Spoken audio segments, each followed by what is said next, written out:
Hello students, how are you? कैसे हैं आप? Very good. अब हम अल्ट्रासाउंड के कुछ और एप्लीकेशन देखते हैं, कुछ और यूजेस देखते हैं कि और क्या क्या यूज है। ओके, आइए हम देखते हैं। For cleaning the minute objects such as parts of watches and electronic component, ultrasonic waves are used. देखिए, कुछ ऐसे वॉचेज के कुछ पार्ट हैं, कुछ इलेक्ट्रॉनिक कंपोनेंट होते हैं, कुछ मशीनरी के पार्ट होते हैं जहां हम डायरेक्ट क्लीनिंग नहीं कर सकते हैं, जहां डायरेक्ट हमारी अप्रोच नहीं होती है, जहां डायरेक्ट हम एक्सेस नहीं कर सकते हैं। तो ऐसे पार्ट्स को क्लीनिंग करने के लिए हम अल्ट्रासोनिक वेव्स का यूज करते हैं। मीन्स वॉचेज के कुछ पार्ट हैं, मशीनरी के कुछ पार्ट हैं, उनके लिए हम जो है अल्ट्रासोनिक वेव्स का यूज करते हैं। क्या करते हैं, आइए देखें। The objects are placed in a cleaning solution. जिस ऑब्जेक्ट की क्लीनिंग करनी होती है उसे हम एक क्लीनिंग सोल्यूशन में रख देते हैं। फिर and the ultrasonic waves are sent into the solution, और उस सोल्यूशन में हम अल्ट्रासोनिक वेव्स भेजते हैं। जिस भी ऑब्जेक्ट को क्लीन करना होता है उसे हम क्लीनिंग सोल्यूशन में रख देते हैं, उसमें अल्ट्रासोनिक वेव्स भेजते हैं। This causes high frequency vibration in the solution. अब अल्ट्रासोनिक वेव्स की फ्रिक्वेंसी हाई होती है तो उसमें हाई फ्रिक्वेंसी के वाइब्रेशंस होते हैं उस सोल्यूशन में, एंड मेक्स क्लीनिंग इजियर, और उससे वो ऑब्जेक्ट साफ हो जाती है। फिर से समझ लीजिए, वॉचेज के कुछ पार्ट हैं, मशीनरी के कुछ पार्ट हैं, इलेक्ट्रॉनिक कुछ कंपोनेंट हैं जहां हम डायरेक्ट क्लीनिंग नहीं कर सकते हैं, उनकी क्लीनिंग हम अल्ट्रासोनिक वेव्स के हेल्प से करते हैं। हम करते क्या है, जिस ऑब्जेक्ट की क्लीनिंग करनी होती है उसे क्लीनिंग सोल्यूशन में रख देते हैं और उसमें हम अल्ट्रासोनिक वेव्स को पास करते हैं। अल्ट्रासोनिक वेव्स पास करने पर हाई फ्रिक्वेंसी के वाइब्रेशंस उसमें होते हैं, जिससे डस्ट पार्टिकल अलग हो जाते हैं और वो ऑब्जेक्ट हमारी क्लीन्ड हो जाती है। ओके, आइए देखें अगला यूज क्या है। For detection of defects in a metals, ultrasonic is used. Means किसी मेटल में, किसी ब्रिज में, किसी मेटल ब्लॉक में कोई डिफेक्ट्स हो, कोई कैविटी हो, कोई क्रैक हो, कोई फ्ला हो, उसके लिए हम अल्ट्रासोनिक वेव्स का यूज करते हैं। Ultrasound will pass through the object if there is no defect. अगर उस ऑब्जेक्ट में, उस मेटल ब्लॉक में, उस गर्डर में, उस ब्रिज में कोई अगर कैविटी नहीं है, कोई क्रैक नहीं है और अल्ट्रासाउंड वेव्स हम पास कराएंगे तो वो सीधे पास हो जाएगी उसमें से in the object. But if there is some defect, a part of ultrasonic will get reflected.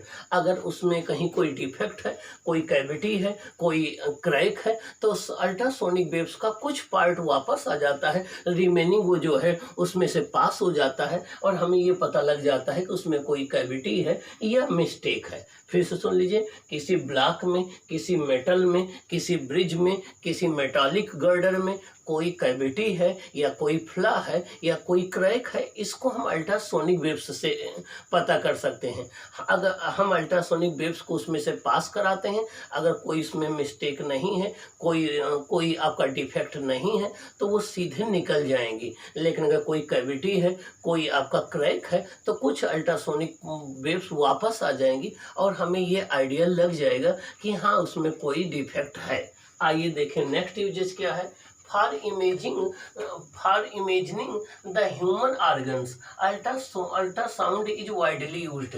Means हमारे जो इंटरनल ऑर्गन्स हैं उनका इमेजिंग करने के लिए, उनका फोटोग्राफ लेने के लिए हम जो है अल्ट्रासाउंड का यूज करते हैं। अल्ट्रासोनोग्राफी और ultrasound is used to obtain the image of patients organ. Patient का जैसे लिवर है, गॉल ब्लैडर है, यूटेरस है, इसका इमेज, इसका फोटोग्राफ लेने के लिए हम अल्ट्रासोनोग्राफी या अल्ट्रासाउंड का यूज करते हैं। आगे, it helps to detect the stones, tumour etc।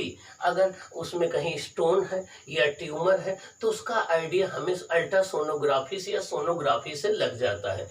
Echocardiography is use to obtain the image of the heart. Echocardiography का यूज हार्ट की इमेज ऑब्टेन करने के लिए, हार्ट के ट्रीटमेंट करने के लिए करते हैं। ठीक ना। एक बार फिर बता दें, for imagining the human organs ultrasound is widely used. Human organs के जो पार्ट हैं उनका इमेजिंग करने के लिए, उनका फोटोग्राफ लेने के लिए अल्ट्रासाउंड का यूज करते हैं। अल्ट्रासोनोग्राफी और ultrasound is used to obtain the image of patient organ. Patient के ऑर्गन का इमेज ऑब्टेन करने के लिए हम अल्ट्रासोनोग्राफी का यूज करते हैं या अल्ट्रासाउंड का यूज करते हैं, ठीक ना। जैसे गॉल ब्लैडर है, लिवर है, यूटेरस है, अगर इनका आपको फोटोग्राफ लेना है, it helps to detect the stones, tumours etc। अगर उसमें स्टोन है या कोई ट्यूमर है तो वो डिटेक्ट कर लिया जाता है। इकोकार्डियोग्राफी का यूज हम हार्ट की इमेज लेने के लिए करते हैं, हार्ट का ट्रीटमेंट करने के लिए करते हैं। अगला है ultrasound is used in surgery to remove cataract and in kidneys to break the small stone into fine grains. Means cataract जिसको आप मोतियाबिंद कहते हो, तो कटरैक्ट का ट्रीटमेंट करने के लिए हम अल्ट्रासोनिक वेव्स का यूज करते हैं। अगर किडनी में स्मॉल स्टोन है उसको छोटे छोटे टुकड़ों में ब्रेक्स करने के लिए हम अल्ट्रासोनिक वेव्स का यूज करते हैं। और अल्ट्रासोनिक वेव्स का कहाँ यूज किया जाता है, आइए हम बता दें। अल्ट्रासोनिक वेव्स का यूज हम लोग सोनार में करते हैं। किस में करते हैं? सोनार में करते हैं। सोनार को हम लोग बोलते हैं साउंड नेविगेशन एंड रेंजिंग। हम बोलते हैं साउंड नेविगेशन एंड रेंजिंग। तो अल्ट्रासोनिक वेव्स का यूज हम लोग सोनार में करते हैं। किस में करते हैं? सोनार में करते हैं। तो इसका जो 7th यूज हो जाएगा, सोनार को बोलते हैं साउंड नेविगेशन एंड रेंजिंग, ठीक है ना। तो अल्ट्रासोनिक वेव्स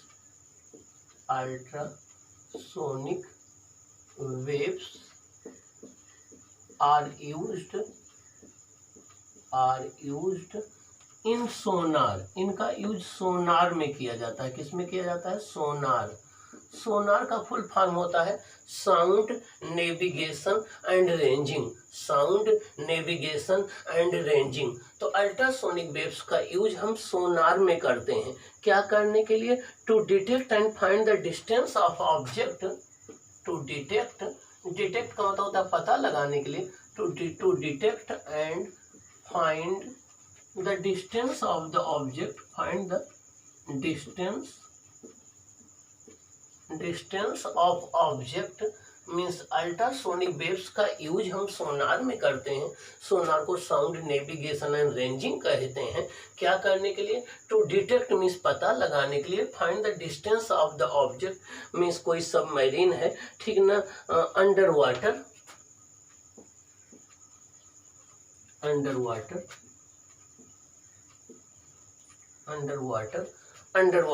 मीन्स वाटर के अंदर कोई सबमरीन है, कोई आइसबर्ग है, कोई चीज डूब गई है तो कहाँ पर है, कितने डिस्टेंस पर है, उसका यूज पता लगाने के लिए हम सोनार में जो है वो अल्ट्रासाउंड वेव का यूज करते हैं। इसका और यूज क्या है, आइए इसका हम नेक्स्ट यूज देखते हैं।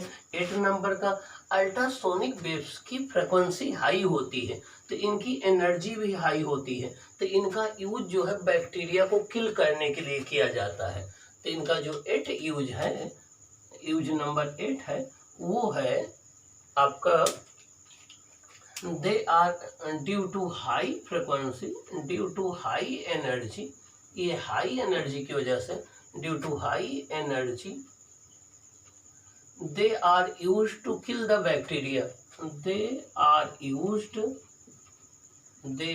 used means अपनी हाई एनर्जी की वजह से इनका यूज किया जाता है to kill the bacteria. To kill the bacteria, bacteria को किल करने के लिए इनका यूज किया जाता है। बैक्टीरिया कामा जर्म्स, हाई एनर्जी की वजह से हम अल्ट्रासाउंड वेव्स का यूज जो है वो बैक्टीरिया को किल करने के लिए करते हैं। तो ये रहे आपके अल्ट्रासोनिक वेव्स के यूजेज या उनके एप्लीकेशन, ठीक ना। तो इनके, हाँ एक बात और बता दें, आप जो है अल्ट्रासोनिक में और सुपरसोनिक में कंफ्यूज मत होना। जो है वो 20,000 हर्ट्ज से हाई फ्रिक्वेंसी की जो वेव होती हैं उन्हें कहते हैं। और जो सुपरसोनिक होती है ये स्पीड के लिए यूज किया जाता है। जब भी कोई ऑब्जेक्ट की स्पीड साउंड की स्पीड से ग्रेटर स्पीड से वो चलती है तो हम कहते हैं वो सुपरसोनिक स्पीड से चल रही है। तो अल्ट्रासोनिक ये वेव्स हैं और जो है सुपरसोनिक ये स्पीड है। तो ये दोनों इंटायरली डिफरेंट टर्म हैं, इनमें आपको कंफ्यूज नहीं होना है, ठीक ना। तो ये आपने देखा कि अल्ट्रासोनिक वेव्स के यूजेज क्या रहे, उनका एप्लीकेशन क्या रहा, और हमने आपको बताया था कि अलग अलग एनिमल की रेंज अलग अलग होती है। जैसे बर्ड्स जो है ये आपकी 10 हर्ट्ज से लेकर के 100 किलो हर्ट्ज के बीच में जो साउंड होती है उनको डिटेक्ट कर सकता है। मीन्स 10 हर्ट्ज से लेकर के 100 किलो हर्ट्ज के बीच में जो साउंड वेव्स होती हैं उनको बर्ड जो है प्रोड्यूस भी कर सकता है, इनको डिटेक्ट कर सकता है। लेकिन अगर हम बात करें काइट की बात करें तो काइट जो है वो 80 हर्ट्ज से 60 हर्ट्ज के बीच में जो साउंड होती हैं वेव होती हैं उनको डिटेक्ट कर सकता है। काइट की बात करें, अगर हम डॉग की बात करें तो डॉग जो है वो 20 हर्ट्ज से लेकर के 50 किलो हर्ट्ज के बीच जो साउंड वेव्स होती हैं उनको भी ये डिटेक्ट कर लेता है। अगर हम डॉल्फिन की बात करें तो डॉल्फिन 200 हर्ट्ज से लेकर के और 150 किलो हर्ट्ज तक की जो वेव्स होती हैं उनको ये डिटेक्ट कर लेता है, उनको ये सुन सकता है। अगर हम जो है ग्रास हापर की बात करें तो ग्रास हापर 90 हर्ट्ज से लेकर करके आपका 1 किलो हर्ट्ज के बीच में जो वेव्स होती हैं उनको ये सुन सकता है। अगर हम बात करें जो है ह्यूमन की तो ह्यूमन 20 हर्ट्ज से लेकर के 20 किलो हर्ट्ज के बीच की साउंड को सुन सकता है। और हमने ये भी बताया कि हर एक पर्सन के चिल्ड्रन जो होते हैं बच्चे वो 30 किलो हर्ट्ज तक की फ्रिक्वेंसी की वेव्स को सुन सकते हैं, जबकि जब हमारी ओल्ड एज हो जाती है तो हम जो है केवल 12 हर्ट्ज तक की फ्रिक्वेंसी की वेव को सुन सकते हैं। जबकि रिनोसर्स जो होते हैं वो 1 से लेकर के 25 हर्ट्ज तक की फ्रिक्वेंसी को सुन लेते हैं। तो अलग अलग एनिमल की अलग अलग जो है वो फ्रिक्वेंसी रेंज होती है सुनने की, ठीक ना। और हमने ये भी बताया कि हमारा ह्यूमन ईयर सबसे ज़्यादा सेंसिटिव होता है 2000 हर्ट्ज से 3000 हर्ट्ज के बीच में जब फ्रिक्वेंसी होती है वेव की तो वो सबसे फीबल साउंड को भी सुन लेता है। तो ये रहा आपका अल्ट्रासोनिक वेव्स का यूज, उसका एप्लीकेशन। अल्ट्रासोनिक वेव्स क्या है, इंफ्रासोनिक वेव्स क्या है, सोनिक बूम क्या है, शॉक वेव्स क्या है, आपकी सुपरसोनिक स्पीड क्या है, हाइपरसोनिक स्पीड क्या है, माक नंबर क्या है, ये सारी चीज़ें हमने डिस्कस किया। इनको आपको लर्न कर लेना है और प्रिपेयर करके नोट बना लेना है। ओके।